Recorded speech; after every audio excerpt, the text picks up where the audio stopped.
#Skytech Gaming Chronos 3 Desktop PC YouTube script.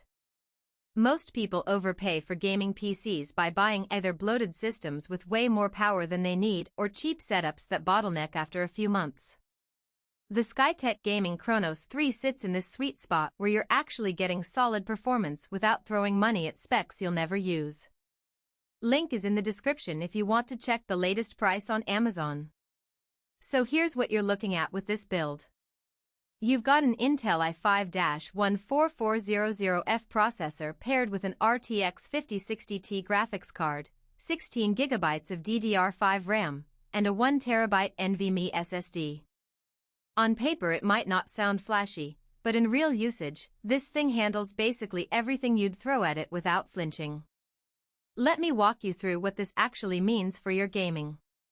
If you're playing competitive shooters like Valorant or CS2, you're hitting 200 plus frames easy on max settings.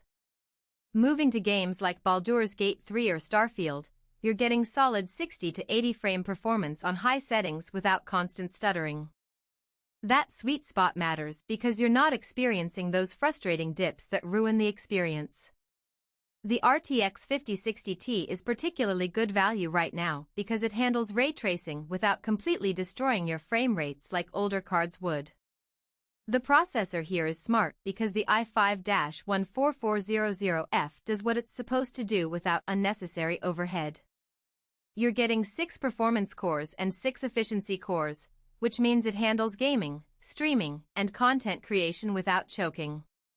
I've seen people pair budget processors with good GPUs and it's basically wasting the graphics card.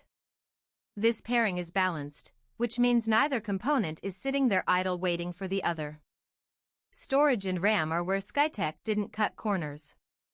The 1TB Gen 4 NVMe loads games stupid fast compared to standard SSDs.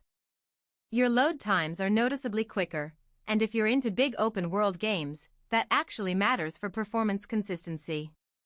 The DDR5 RAM at 5200 MHz is good because DDR5 gives you a nice jump in bandwidth for modern gaming and productivity tasks.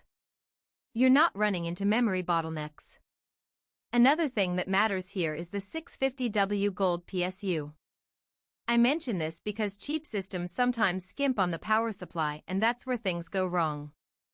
A gold-rated unit is reliable, efficient, and has enough headroom for any upgrades you want to do down the road.